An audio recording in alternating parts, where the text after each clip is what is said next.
You're listening to Panthers on Tap. I'm Curtis Rauen, joined by Bryson Karbley. We're just two fans sharing our love for the game and Carolina Panthers football. So join us, crack open a cold one, some bubbly, a little wine, some scotch. We don't care, whatever makes you sleep better at night.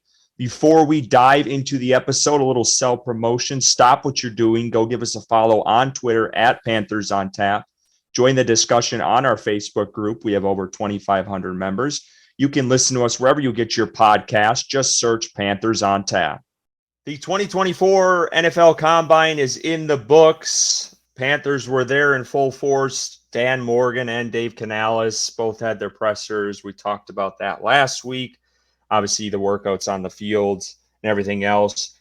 We're going to get into that tonight, along with some news, the big news, Brian Burns, some pending news with Dante Jackson and Hayden Hurst, a little tease for you, and then we'll get in some free agents later. But first, Bryson, how you doing tonight? Good. Just really dealing with a foster puppy that we currently have in our actual dog. So had my hands full with that. But other than that, man, just daily same old with work and trying to keep up with Panther news. Yeah, let's get right into it with the Combine.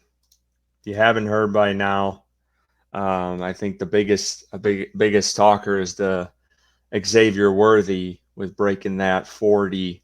That would probably be my biggest, thing that caught my eye, Bryson. I caught bits and pieces. I will be honest, I did not watch as much as the Combine as I have in years past. I just tried to catch up on that day with the wideouts and stuff, and I've seen clips and stuff on Twitter, but things that stuck out to you, guys that stuck out, anything in particular? I'm sure you were going to mention Worthy too, but just anything. Yeah, I was, but I think kind of the opposite. A guy who's kind of on the top of a lot of people's boards in Keon Coleman. I think he ran what was it, like a 4.61 40, and kind of may have dampened his draft stock a little bit. And maybe Carolina gets lucky and he falls to 33. I highly doubt it because he's a highly touted prospect, and I don't think the 40 really does anything for me personally. His game speed is a lot different than his 40-yard dash, and I think that was proven with his like 3-cone drill and other agility combine drills that he did throughout the day there. So Keon Coleman, one that stands out. Lad McConkey as well. Super smooth. Ran a decent 40. I don't know the exact number off my head. I think it was somewhere in the 4.4s. And I just think that he is a perfect fit for Carolina in regards to being that route runner, specialize in separation, just has that perfect nuance to the game that I think would fit in nicely with Bryce Young. I think him and McConkey would, be sweethearts on day one in camp. But it sounds like he's kind of climbing up draft boards, and he might not be there at 33, unfortunately. And, we're going to be looking at guys like, I would say Xavier Worthy has a chance to be there if the Chiefs don't take him because they like that speed and think he's the next Tyreek Hill. The guys like Xavier Worthy, maybe Brennan Rice, who was mentioned, I think, today as someone they're bringing in for a 30 visit, and other wide receivers like that. I really don't think Keon Coleman falls that far, but if he does, then that's definitely someone they should look at. Yeah, I was going to mention McConkey too. I thought he did real well in the 40. I think he ran a 4.39, so just topped into the 4.3s. A.D. Mitchell, I really like him, and we'll get into that in the next couple of weeks. But I thought he helped himself out, and it sounds like I was listening to, I think it was Mia Kimes the other day on a podcast, maybe today or yesterday, and she had mentioned, Mitchell's probably is going to go in like the mid first after what he did in the combine, from what she was hearing. So that kind of sucks if that's true, but thought he did himself well. I thought Tez Walker did better as well. I thought he helped his stock because he had a couple of drops that we talked about probably a month or two ago at the Senior Bowl and struggled a little bit, but I thought he helped himself out a lot too there. But again, I was mainly focused on just the wide receivers, and I honestly haven't done much research into the combine besides that, to be totally honest. I know I saw some rumblings about Wilson working out pretty well. I know Luke Kuechly talked about him today, that linebacker from Peyton NC Wilson. State. Yeah. And he looked really good at the Senior Bowl too. So he looks like he's, slowly rising up the charts. For sure. And I know a couple offensive linemen, just seeing stuff from Ricky, guys in the shuttles and stuff that moved pretty good too. So, but it sounds like Carolina's more going to try to go after linemen in the free agency. Obviously, they might take someone late, but I don't really see them doing that unless someone falls in the draft. I just don't think they're going to address that with that route. And it might be more of the free agency, which we'll get into a little bit later in this episode. But dude, what was your reaction when you saw Xavier Worthy run his first one, which was like 4.2, was it 2 or 4.25? 4.22. And then he had a 4.22, and then they upped it. And it was a 4.21, so it was quicker. What was your reaction when you saw the video? I mean, that's just ridiculous that a human being can run that fast. But he doesn't have great company with wide receivers that have elite 40-yard dashes. I think he was with like John Ross and a couple other guys that haven't really worked out in the league. But I think in his case, he is definitely more talented in a lot of different areas than those guys that are surrounded by him. He's not just a fast wide receiver. He can run routes. He reads the field well in regards to finding the open hole in the zone or man to man. He's a good wide receiver with that as well. So I think he's just a well-rounded wide receiver that happens to be the fastest ever to run at the NFL Combine. So I find it hard to believe that he's going to slide to 33. But if he does, then I'm running that card up and taking him. Yeah, literally running. Yeah. I mean, dude is wild. Like, that shit was crazy. Just and to beat it, like he had a pretty high, he had a pretty high first run, and then he's like, well, fuck it, I want to break it, which was awesome, and the confidence there. But yeah, I agree. He's total package compared to those other guys they were showing up on the charts that are around that range. But just hats off to him. Let's get into probably the biggest news of the week. And we've discussed this pretty heavily on this show back and forth. But Brian Burns, Panthers, really no secret here, placed the non-exclusive franchise tag on him. Just for folks that don't know, this allows him to negotiate with other teams if teams extend an offer to him and Carolina does not match that offer. The team that signs him to the new deal would have to give Carolina 2 first-round picks for him. The last time it happened was, from at least my research, was Joey Galloway in 2000. So it doesn't happen very often. It probably won't happen.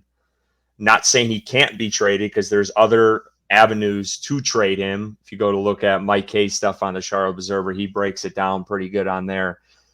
But yeah, the 2 first-round picks, that's a pipe dream. We've already passed that bridge with the Rams in 2022. But your thoughts on Burns' situation? Where are you at? Do you want him to stick on the tag? Do you want them to try to work out some sort of deal, or are you done with this and let's get him out of here?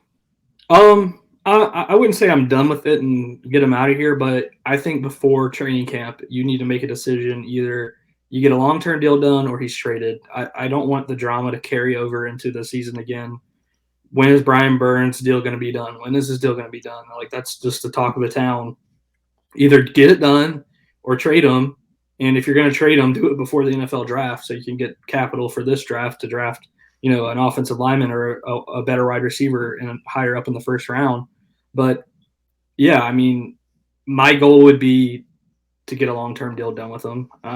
Circling back to what we talked about last week, that $27 million offer was, I think, an outstanding offer for him.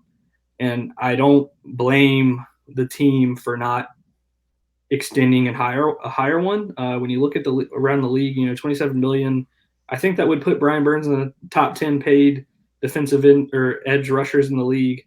And that's paying him more than his performance was on the field last year. So I think that's a very fair offer. I don't understand.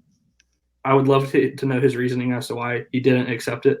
I think I saw an article that did confirm he wanted $30 million a year, and unfortunately, I just don't think he's going to get it at Carolina. I don't know if he's going to get it anywhere until he proves that he can be a consistently double-digit sack guy a year, and I just don't know if he's going to do that or not throughout his career. So I think obviously Carolina is between a rock and a hard place. They really can't afford to let him go because it just creates another huge hole on this team that they're going to have to fill when they already have so many that they need to address. So I wish he would have taken the $27 million a year and we weren't talking about this right now. But if that offer's still on the table, maybe he comes to his senses. But to sum it all up, to make a long answer short, by training camp, we need to have a decision made either way. And I really hope that's what they do. Yeah, I don't know if it's going to happen. I mean, if they want to keep him on the team, I Yeah. could see this dragging out to like Bosa type shit. I mean, Yeah. where it's like a week before. But yeah, I think we're all just tired of it and just want a resolution at this point. Because we've literally been talking about it since like last year. So, but yeah, it's so tough. Like he picked a bad year to have a down year because he does have, the leverage with, you guys thought I was worth 2 first-round picks and a second-round pick. But then he had 8 sacks last year. So that's kind of a tough sell, but, it's kind of a similar regime with Dan Morgan, who was, working with Scott. So that's kind of hard to argue that. Like, we're a new regime. That's not what we value you at.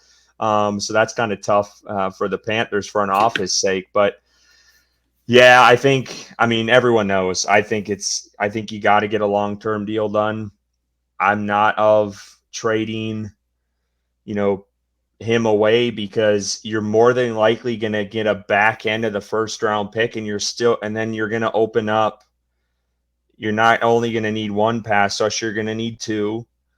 And then you're hoping that back end first round picks is just as good as Brian Burns, even if you don't pick an edge rusher. I mean, the guy's in the top, 15 in the league as an edge rusher and has made 2 Pro Bowls now too as well. So I don't know. I think someone would be willing to pay him. I really do. Someone that's got the cap space would be willing to pay that number. I just don't think Carolina's ever going to get there. I don't see that. So there's going to have to be some wiggle room. Brian's camp, and I don't know if they'll ever get there. And everything I'm reading, it almost sounds like they're going to end up getting rid of him. But we'll see what happens. I don't know. It's really tough to say, and I feel like it changes every damn week at this point. Let's talk about 2 other guys that kind of were thought of maybe as fringe roster might get rid of type players. And that's Dante Jackson and Hayden Hurst. I didn't expect the Hayden Hurst, Bryson, to be personally honest with you. I know he was coming off the concussion. I thought it would have been more of, he was just not going to play anymore type thing. I didn't think they were just going to cut him and, he's going to go off to another team. That's the way it's sounding like from all the reports out there that they're not really going to save much money cutting him. And it sounds like they tried to offer him to stay on the team and just take a pay cut, and he said no. So here we are. So it sounds like he's out the door. And then Dante Jackson. And I'm curious to get your take on Jackson. Yeah, I mean, with Hayden Hurst, it's unfortunate. I tweeted the other day that I really thought he was going to work out in Carolina. I thought that he was going to be a really good tight end for Bryce Young. He unfortunately suffered multiple concussions and sat out because of that, and it kind of just rolled downhill from there. And I think Carolina is comfortable with Trimble and Sullivan and Ian Thomas, which makes me want to throw up in my mouth. But it does sound like they might address tight end and free agency. I think that's kind of on the table a little bit. There are some connections with Noah Fant and Dave Canales, so maybe that's someone that they look at, and I think Noah Fant would come in and be tight end 1 immediately. So maybe that's how they're looking at this point. But with Dante Jackson, it was interesting. I thought Dante had his best year under Ejiro Evero of his career, and Dante was the healthy corner on the roster, and J.C. Horn was the injured corner for like he has been for most of his career, unfortunately. So I think cutting him to create another hole in this roster, I think they saved like $5.9 million by cutting him. It wasn't a substantial amount. I don't necessarily agree with the move. I think Dante not only played better last year, is definitely a locker room guy. He brings some juice on defense. Of course, he struggles on occasion. If he's going against the number one wide receiver, he's probably not who you want out there. But as a cornerback too, I feel like he's a solid cornerback too on any team, and on this team specifically. So cutting him, I don't necessarily agree with. It makes another hole, in my opinion, that they're going to have to address, unless they really like Jameson or Boodle or whoever out there, but you still have a lack of depth, I would say. And is Troy Hill a free agent? I can't remember. If Troy Hill's a free agent, then I believe he is. Yeah. Yeah, then that's got to be a priority going forward, Yeah. because he's your nickel, provides depth that can play outside as well. So I wouldn't have done it. I would have kept him on the roster. His cap hit wasn't terrible. You only save $5 million, and you're creating another hole that you have to address. So I didn't agree with the move. Yeah, I think this is really pointing to they're just doing. I'm not saying Dante Jackson's triggering the reset, so don't take construe the words there with anyone out there that's listening. But I think this is kind of alluding to the fact that it's going to be like almost a full reset for this team, and they're just kind of stripping it down because Canales does not have ties to any of these guys whatsoever. But yeah, I mean I've never been a Dante Jackson hater. Never really have. Did I want them to sign Gilmore when they had the chance over him? Of course. I think you'd be stupid not to say that. Like, he was the better corner at the time. But I think he's a serviceable number 2. Yeah. And I think you would agree with that. And this past season was the first season since his rookie year he played all 16 games. So he's the most healthy one on the roster in that corner room this past season, which was a depleted secondary. Yeah. It's amazing what Evero did with those guys. So that kind of gives me some hope, is just Evero as a coach, because he literally pulled guys in off the street that did not have jobs anywhere, like Troy Hill, and he came in and he had an impact. Jamison had an impact, and he's an interesting one because when the news came out that Dante was going to either be cut or traded, he tweeted something on Twitter. I don't know if you saw that, but yeah, he had tweeted like pictures of him like when he was with Carolina. So I don't know if that sounds like he might have a bigger role. Boodle you mentioned, and then I think Troy Hill would probably be the priority for nickel, because I thought he had some really outstanding plays last year when he was thrown in there. But yeah, I would have probably kept Dante. I would agree with you there. I think the depth you look at it, if JC goes down, what is that room? I mean, It's pretty shot. And we haven't even mentioned CJ Henderson. I don't think they re-sign him. Maybe I'm wrong on that.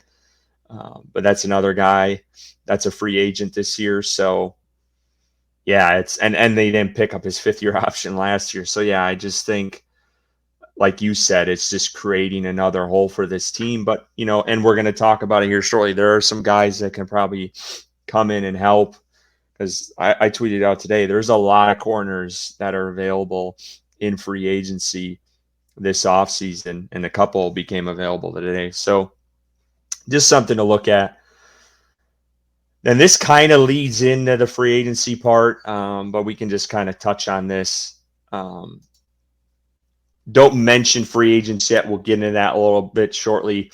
But just your thoughts on this. This was from Joe Person, that the Panthers are interested in at least adding one guard this offseason, and the position will be a free agent priority.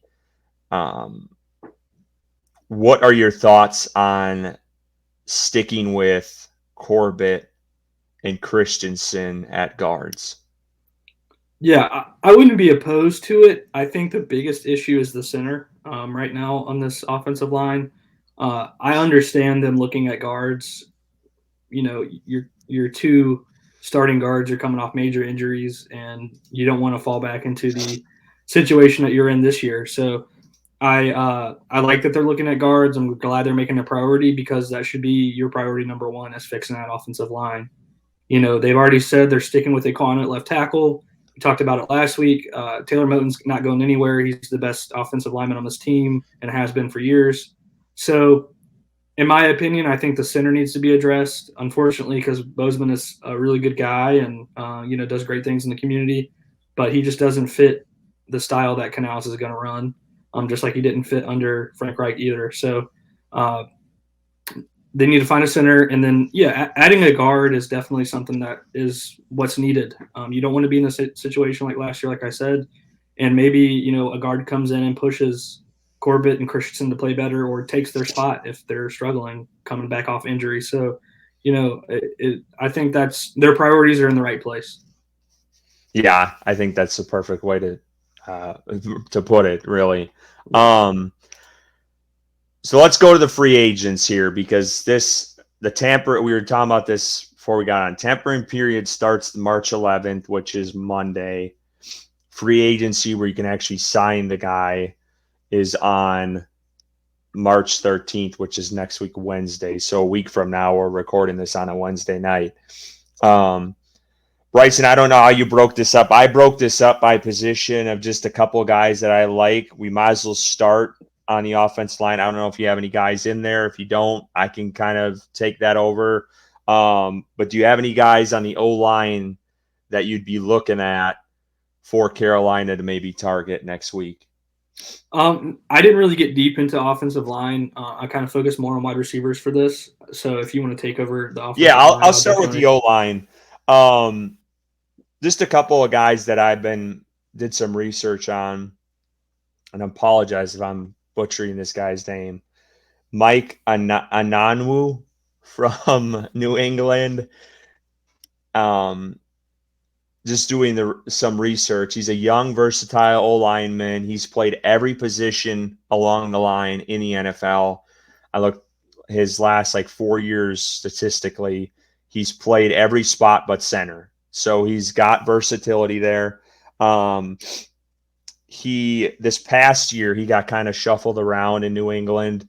He was a right guard for the first 4 games, and then he got moved to right tackle, I would think because of injury. But yeah, he had a 72 run blocking on PFF and a 68 pass block grade. 23 pressures, 2 hits, 3 sacks, and 4 penalties, which is pretty solid. In 2022, I feel like was his best season. He played all games at right guard, and he actually, according to PFF, was statistically better. He had a 73 run block grade, an 83 pass block grade, 14 pressures, 2 hits, and a sack and 2 penalties.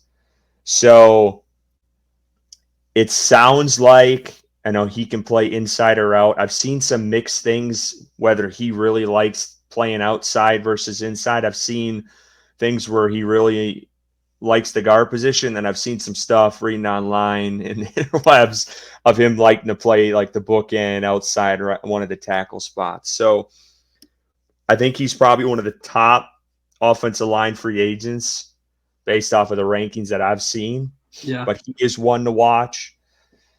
Robert Hunt also sounds like another one. He was a guard, and he fits the zone blocking scheme, which Canales, I think he runs that wide zone scheme, so that would fit his guard position.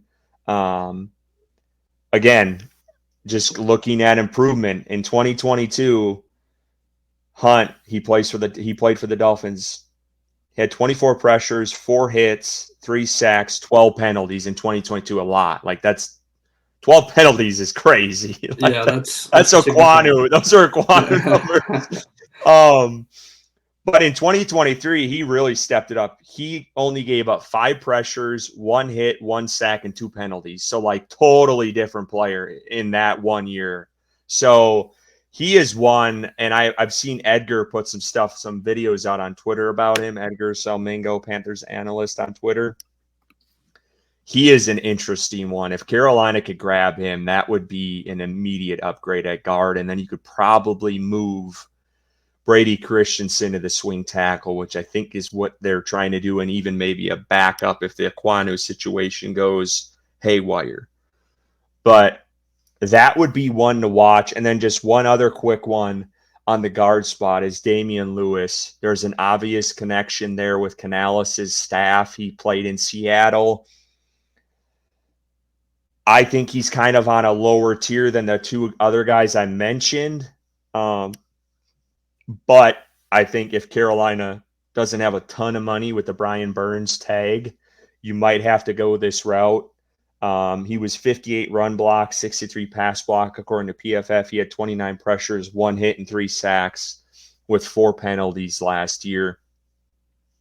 But he has been mentioned, I believe, by Joe Person of The Athletic as one to watch for Carolina to pick up, so that could give some depth there. And then just real quickly while we're at it, since we're on the O-line, and then we can get to wide receivers. You talked about center, and I think just reading the tea leaves of both Mike Kay and Joe Person, who both guys I respect as beat reporters, and it sounds like Bradley Bozeman is on his way out, just from all things that I've read, and I'm sure you feel the same way. You mentioned it. So I think center is going to be one to watch here in free agency. Lloyd Cushenberry comes to mind from Denver. In 2022, he had a growing injury, so he was on IR for 8 weeks. Or he only played 8 games that year. He had 53 run blocks, 69 pass block, 9 pressures, 3 hits, 1 sack, 6 penalties. Just only 8 games. And then in this past season, really improved. 72 run block, which was 8th among centers in the NFL, and a 76 pass block, which was 3rd in the NFL. He is a taller dude. I don't know if that's going to play into it with Bryce Young. You kind of got to look at that, but he's like 6'4" as a center. So he's a big dude. He's massive. And that might, hinder. I don't know. I don't know how that works. I'm not an offensive line guru by no means, but that might, I don't know if that would play in it, but he's young. He's 26 years old. His pressures, he had 14 pressures this past year, 4 hits, 1 sack, 5 penalties. Probably like to see the penalties down a little bit, but that's solid, across the board. And he's young. So that's one to watch. And then one more, and I'll let you take over on wideouts. Mitch Morse, he just got cut today. He comes from Buffalo, has ties. Dan Morgan was on the team, or was on the staff when he was there. And this guy statistically is not the greatest. Again, these are all PFF numbers, so you got to take them with a grain of salt.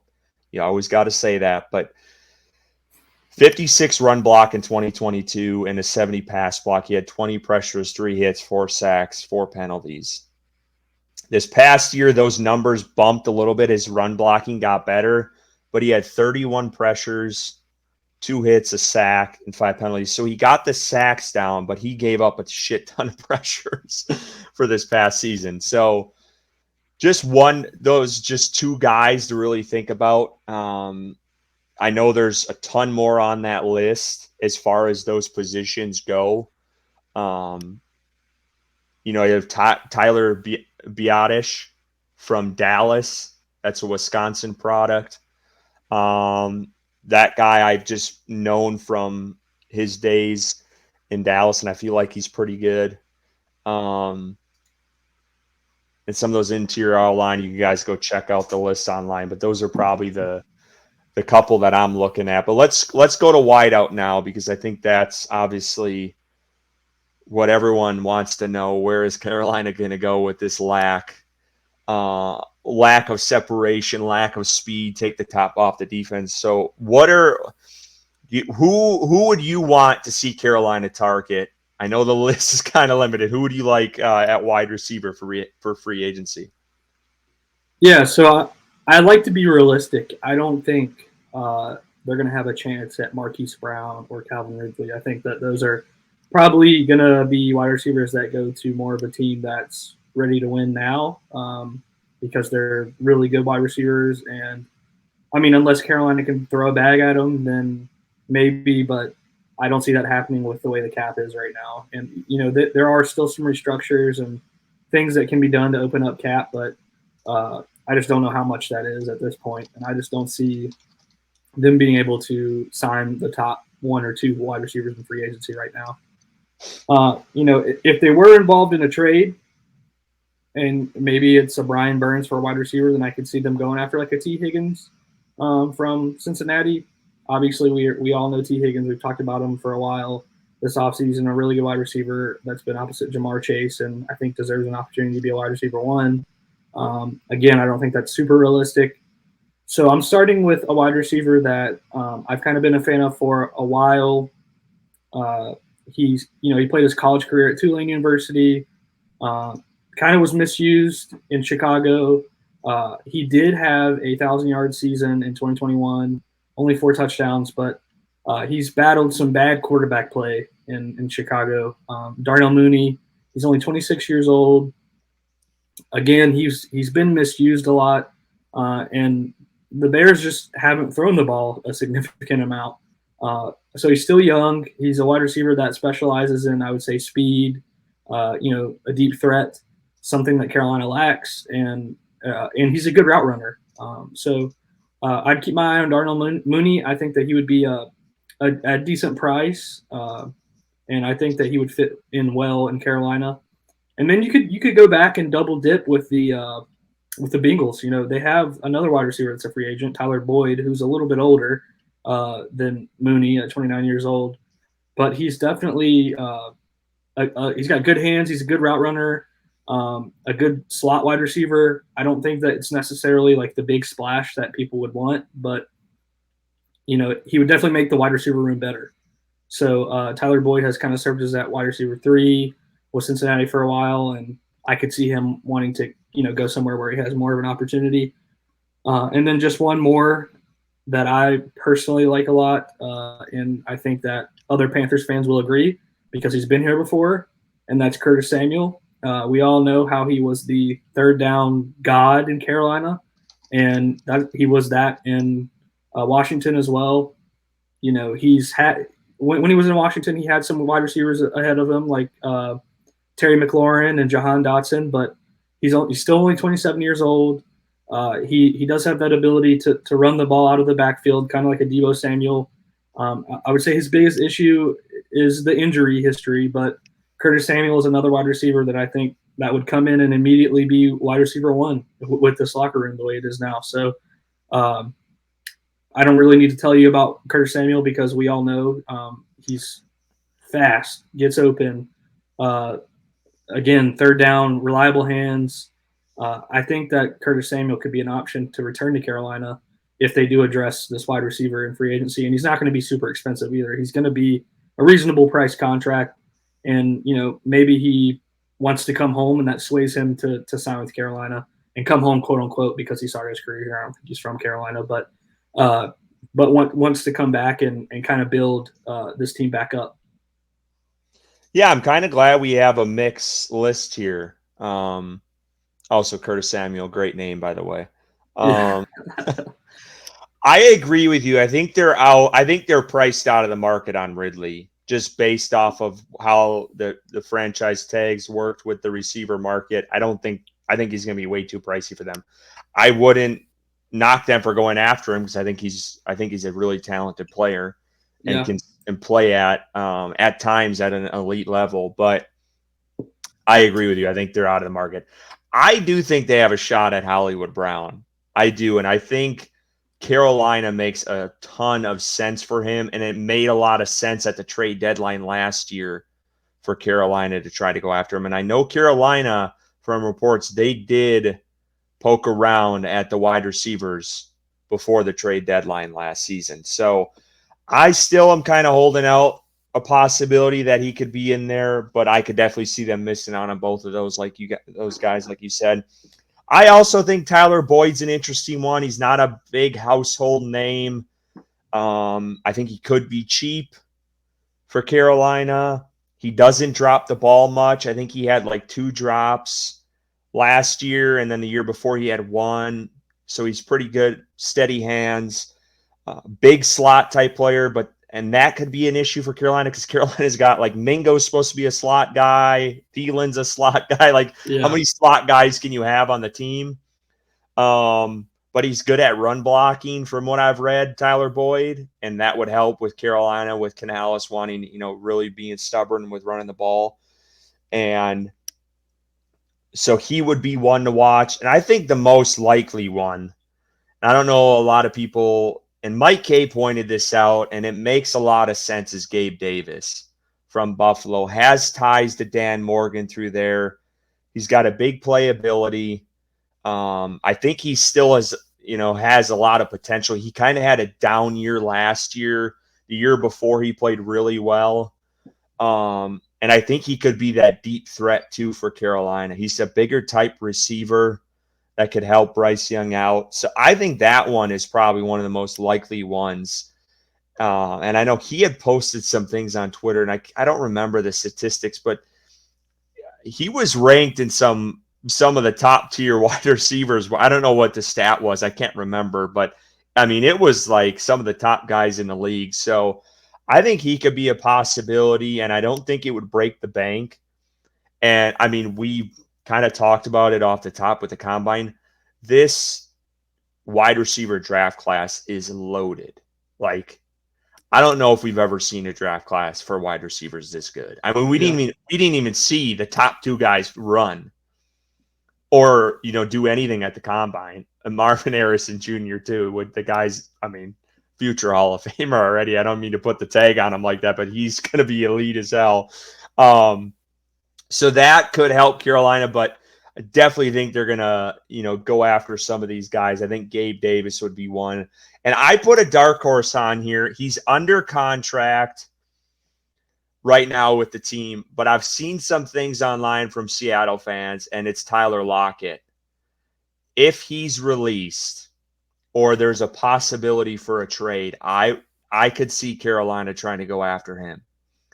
And he would be interesting. He has a ton of ties, obviously, to Canales. Would make a lot of sense. And I think he's still, I think he's 29. I thought I looked that up tonight. Let me just search that quick to make sure I have this right. But I think he could be interesting for Carolina and not one anyone's talking about. Again, he's under contract. He's 31. Okay, so he's a little bit older than I thought. But he would be kind of my dark horse if I looked at anyone. But it's exciting because I feel like this wide receiver free agent class, like initially looking at it in like January, it was like, oh, there's, Michael Pittman and Mike Evans, and none of those guys are available. T. Higgins. Yeah, T. Higgins. T. Higgins, it sounds like they're open to trading him. Carolina just doesn't have the capital unless Brian Burns is involved in that. Like, I don't know where, unless they're willing to, unless they think T. Higgins is better than any of the wide receiver prospects at 33 and they give out the second. I just don't see that, though. They need the picks. I don't think they're going to be trading picks away. So, but yeah, this class is so deep. So that kind of gives me a little bit of hope that they still could, revitalize this whole wide receiver group this offseason. But, right now it's Mingo and Thielen, and that's it. Really. Yeah, you have TMJ, which is he a free agent now? I don't think so. I think he could be a cut. Yeah. I think he's going to be a cut. They maybe, re-sign Smith Marset. So that would give you 3. But really after that, it's like, who else? So, yeah, we're going to see a whole entirely different room, which it needed to happen. I don't think they bring back Chark. I'd be shocked if that happened. I think he'll probably go back to Detroit if I had to guess.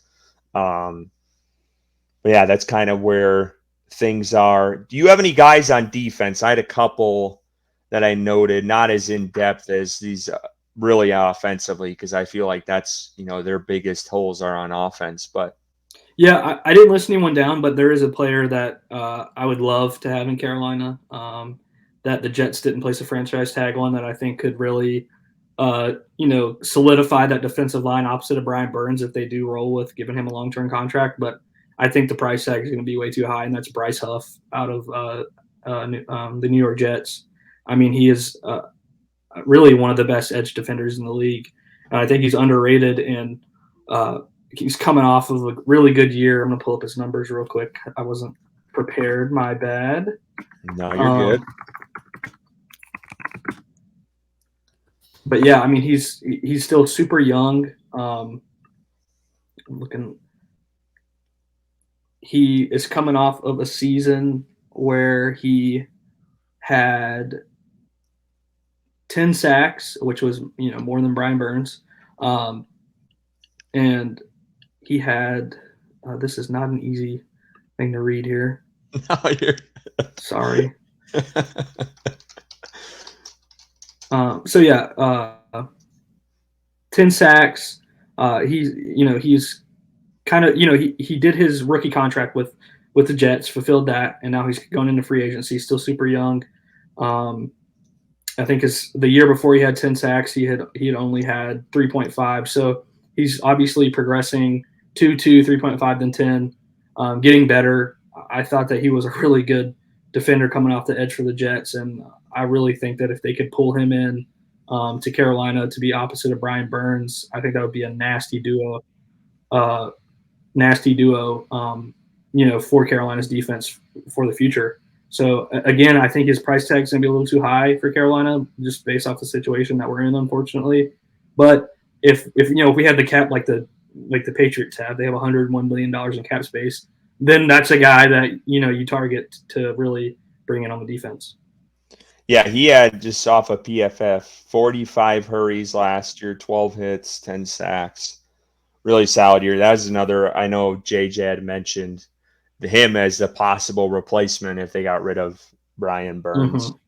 Mm-hmm. One guy I saw, and Mike K had pointed this one out as one to watch for an edge, is Andrew Van Ginkel. And I was looking up some of his stats. Dolphin, former Badger. I just love how this guy plays. Just watching him over games that Dolphins have played in, he just flies around. Kind of a jack of all trades type player. Reminds me a lot like kind of Frankie Louvo almost. But he had 6 sacks last year, 8 pass breakups, an interception, and 69 tackles, and then 31 stops, according to PFF. He could be one, to put opposite Brian Burns, who you might not have to pay, the Bryce Huff number. So that could be one. I just love his play style. I mean, the guy just flies all around the damn field. He's the Goldilocks, long blonde hair. You know where he's at all the damn time. He's fun to watch. And then just cornerback real quick. We talked about, I think they're going to re-sign someone. Troy Hill is a no-brainer for them. And then this Darius Williams, who had ties to Evero and Cooley when they coached him in LA, could be one to watch for that cornerback room. Obviously, I think linebacker could be one they go after in free agency or the draft. Another D tackle they need. Yeah. To go aside Derek Brown. And then, like we talked, edge rusher. I think tight end. You mentioned tight end. Any three of the Seahawks got rid of 3 tight ends. This, cut all. I was Parkinson, Fant, and Disley. So I think all 3 of those are options. I can't believe Ian Thomas is still on this roster. I really can't, dude.